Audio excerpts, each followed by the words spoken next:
Hey everyone, welcome back to another video. So are you getting the frustrating Parsec Error C023 problem?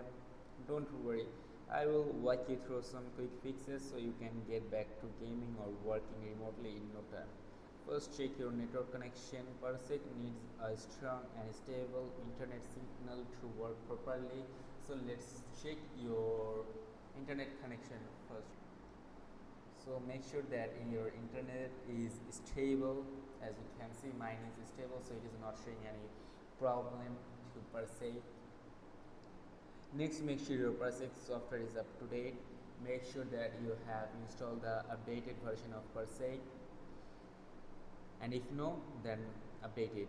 Go to the official website or app settings to check for updates. Installing the latest version often resolves the problem.